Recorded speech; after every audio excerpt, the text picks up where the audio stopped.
What will you do when the lights go out? The FBI warns of cyber threat to electric grid. 3 months after a Department of Homeland Security intelligence report downplayed the threat of a cyber attack against the U.S. electrical grid (DHS), and the FBI began a nationwide program warning of the dangers faced by U.S. utilities from damaging cyber attacks like the recent hacking against Ukraine's power grid. For most of us, this is what will happen if something like this occurs. You awaken to a deafening silence, the bedside clock is blank, no hum of the air conditioner and no traffic noises. The silence is unlike any you have ever heard before.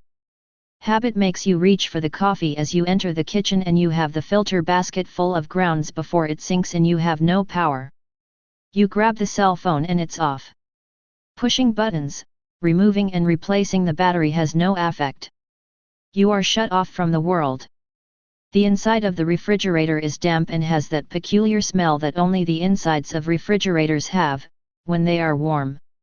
Condensation is dripping off of everything. The power goes out from time to time and it will only be a few hours, you convince yourself, and yet something nags at the back of your mind. When the power has gone out in the past, people still raced back and forth along the US highway that is a quarter mile from your house. Whether the traffic lights work or not, traffic always moves along the highway. You picked this house because it's remote, and yet you found that even at a quarter of a mile away you could always hear traffic. The nearest neighbor is 2 miles north. Now you feel the need to talk to someone, anyone, and it has only been a few hours. It just dawns on you that you are trapped as your car is in the garage and the overhead door is electric. You have no idea how to open it. All you know is it cannot be operated by hand. Something must be done first is all you know, and what that is a mystery. Something about springs, disconnect levers and balance and tracks. You did not pay any attention when they installed it, now you feel trapped, and it is quiet outside. 2 hours later.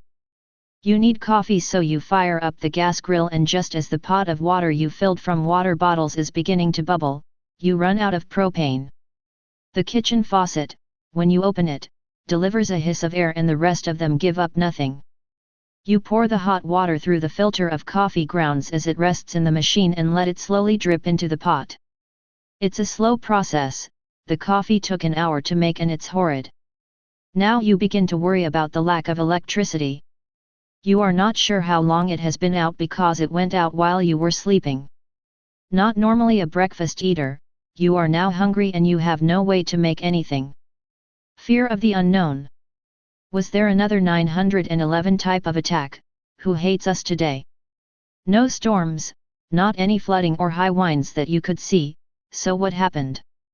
You had heard somewhere that the power grid could be shut down by remote control or some such thing, and some people even have devices that could destroy all of the electronic components by some type of electrical pulse. You were never one to give in to the propaganda about doomsday or the Mayan calendar, however, now you are getting worried because it has been close to 5 hours and it's getting hot inside the house. Dusk the first day. You pace around for hours munching on whatever you can find. You pull every drawer out but cannot find a manual can opener, and stabbing the top of a can of soup with the butcher knife almost cost you a finger. Warm and soggy celery and carrots with some sliced cheese is all you have that does not require opening a can or cooking. You drink at least 3 bottles of water out of nervousness before you realize you need to slow down. What if the power and water never come back on? It has been 12 hours and you feel panic welling up. You do not dare use the bathroom all day because what if it doesn't flush? So like a criminal you slink around outside looking for a spot because between the water and being nervous you need to go, and often. Darkness. You rifle through all the drawers and cabinets looking for candles, and you find several along with some obviously ornamental ones that you have no idea where you got them or if someone gave them to you. They're lit and on the kitchen table and you're not just hungry, you are starving, and someone has stolen your hand-operated can opener. Obviously this has to be the case because who doesn't have one of these around the house? You find a screwdriver and manage to stab a hole in a can of soup big enough to pour the contents into a bowl. Cold soup isn't the greatest, but it helps quell the panic you keep feeling. You smell sour from nervous sweat and you constantly rub your hands on your pant legs. You want to wash them but do not dare waste any water. You feel trapped and it's dark outside. Middle of the night. The heat is unbearable and the open windows make you more nervous, so you pace back and forth and then you flop on the couch. For some reason you don't want to get undressed and climb into bed. You have the feeling of something's on the verge of happening.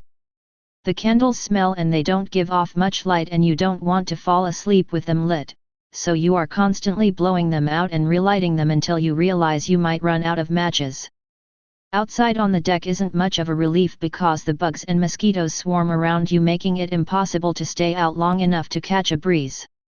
Your stomach is protesting and you decide that first thing in the morning you will figure out how to make a fire and heat some food. Surely there is some wood that could be used laying about the property. Dawn. 24 hours have passed and it feels like a week. Your teeth are fuzzy and your eyes have a gritty feeling, your clothes feel damp and you smell. There's no helping it, a bottle of water has to be used to brush your teeth and then food is next. You change out of your clothes and after that with clean teeth, you feel well, so it's time to start thinking instead of reacting.